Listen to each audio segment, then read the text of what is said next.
છો Vadodara 24 hours news. હવે જોઈએ અગત્યના સમાચાર.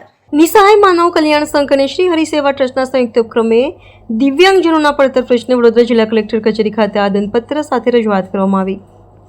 અન્ય રાજ્યોની તુલનામાં ગુજરાત રાજ્યમાં દિવ્યાંગજનો માટે સરકારી લાભમાં ભિન્નતા જોવા મળી રહી છે, જેમાં અન્ય રાજ્યોમાં દિવ્યાંગજનોને 3000નું પેન્શન આપવામાં આવે છે, જ્યારે ગુજરાત રાજ્યમાં 1000નું પેન્શન આપવામાં આવે છે. તે જ રીતે દર મહિને મળતા સરકારી અનાજમાં પણ તફાવત છે.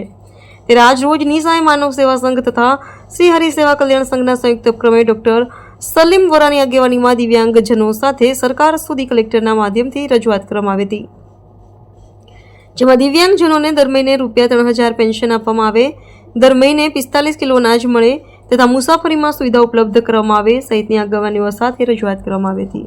આજે નિસહાય માનવ કલ્યાણ સંઘ અને શ્રી હરિ સેવાના સંયોગથી અમે અંધજનોના પડતર પ્રશ્નો લઈ આવ્યા છે.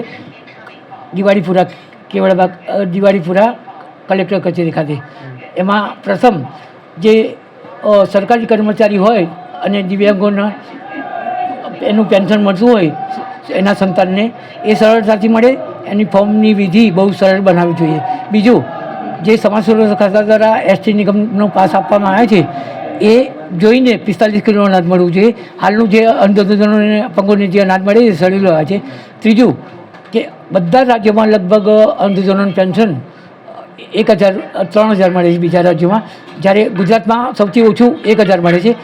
તો ઓછામાં ઓછું 3000 પેન્શન કરવું જોઈએ એવી વિનંતી કલેક્ટર સાહેબને અમે કરવા આવ્યા છે. ડૉક્ટર સલીમ વોરા.